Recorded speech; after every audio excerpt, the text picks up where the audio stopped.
Today we celebrate the 16th Sunday in Ordinary Time. In last Sunday's Gospel, the apostles were sent out by Jesus to preach, to cast out devils, and to heal the sick. They were like student teachers being sent out on prac.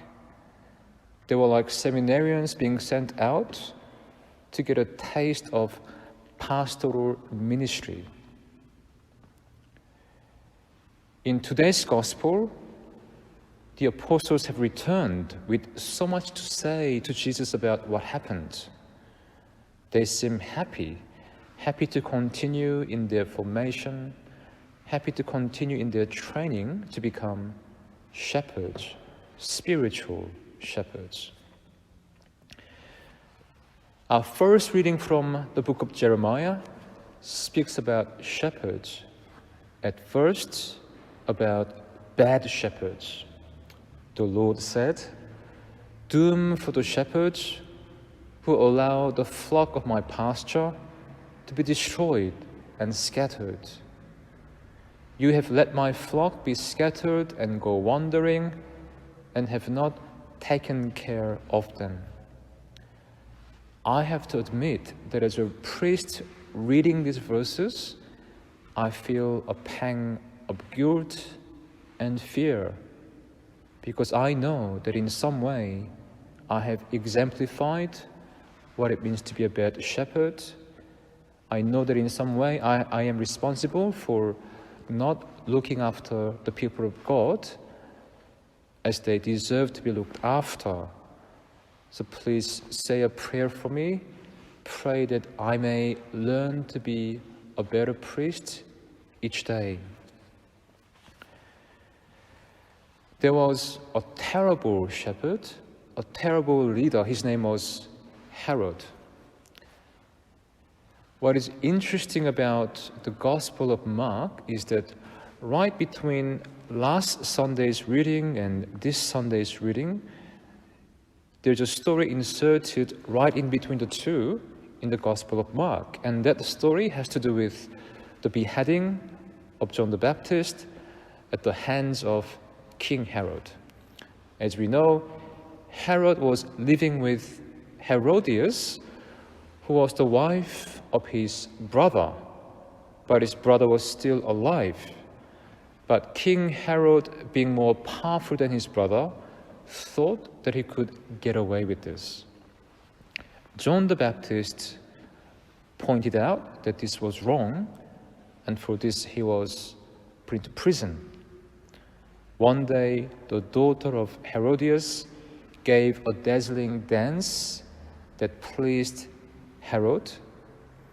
So in a moment of moral intoxication, Herod made a promise that he had no right to make. He said to the girl, "Ask me anything you want, even half my kingdom, and I will give it to you." But the kingdom did not belong to him. It was entrusted to him to be looked after. The girl asked Herod for the head of John the Baptist, and he agreed because he didn't want to be embarrassed in front of all his guests. The moral of the story is this: when leaders fail to be what they are supposed to be, innocent people suffer, very tragic things happen. Even something as tragic as the death of the greatest man ever born of women according to Jesus, namely John the Baptist. Anyway, this was the precise context in which today's gospel begins. So the news of the beheading of John the Baptist became known, and at this time the apostles returned from their field experience. I imagine that Jesus at this stage was burning with the desire to make of his apostles a new breed of shepherds, a new breed of shepherds who are not like King Herod, who are not like the rulers of this world, a new breed of shepherds after his own sacred heart. So what did Jesus do? He said to the apostles, "You must come away to some lonely place and rest for a while. You must come away to some lonely place and rest for a while." We are so blessed. We are so fortunate because we have in Jesus someone who does not just tell us to go out and be heroes. Jesus does not just tell us to go out and become great fathers, great mothers, great priests. Jesus first invites us to come away with him, spend time with him, and find rest in him.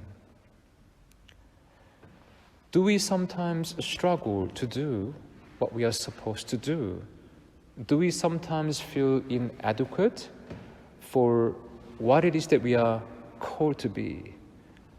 Well, that is fine, that is perfectly fine, as long as we understand clearly that we can still take the most important step forward. And the most important step forward that we can take is to let Jesus become a shepherd to us first, so that we can be shepherds to others. The most important step that we can take in life is to let Jesus feed us and nourish us in word and in sacrament. Because in Jesus we have the one and only ideal shepherd, the one and only perfect shepherd, who can truly look after our needs and help us reach our final destiny. Speaking of finding rest, this pandemic has given us an unexpected opportunity for finding rest. However, finding rest is not as easy as it sounds.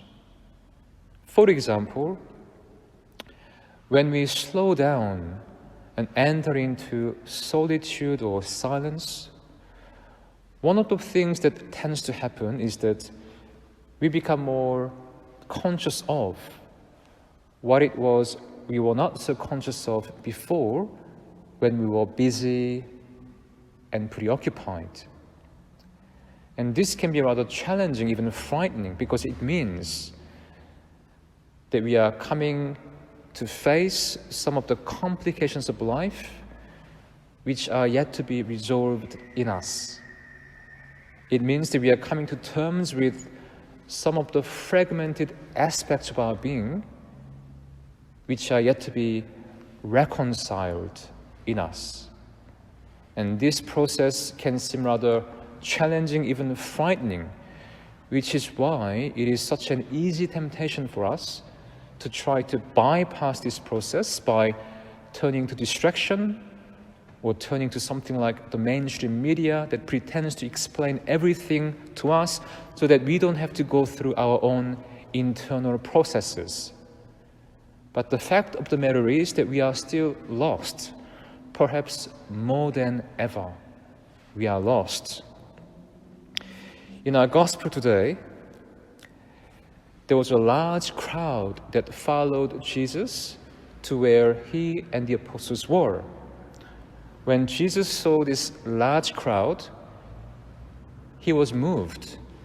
He took pity on them because they were like sheep without a shepherd. They were lost. Jesus is compassionate.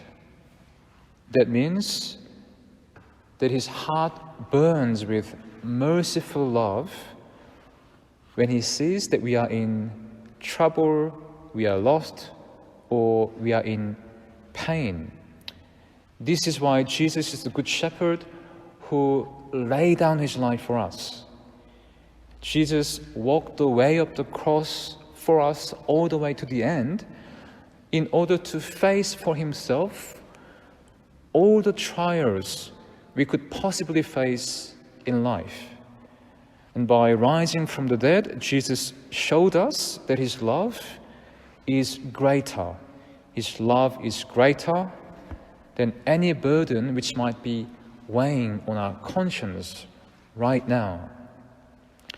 The blood of Jesus, or the fire of God's love, truly has the power to set us free, starting from our conscience, so that we may have the virtues of honesty and integrity. Going back to our first reading from Jeremiah, there was a prophecy about the coming of the Good Shepherd who has the heart of God. And this is what we heard in our first reading. See, the days are coming when I will raise a virtuous branch for David, who will reign as a true king and be wise, practicing honesty and integrity. Practicing honesty and integrity. I believe that the virtues of honesty and integrity are urgently needed in our society today, especially in our leaders. And here is why. The virtues of honesty and integrity strengthen the human spirit. But the human spirit is at the very core of human identity. Therefore, those who have the virtues of honesty and integrity have the freedom of the Spirit. And anyone who has the freedom of the Spirit can be inspired with leadership, God-oriented leadership. And the virtues of honesty and integrity are precisely what we become gifted with when we allow Jesus to be a shepherd to us, guiding us and traveling with us.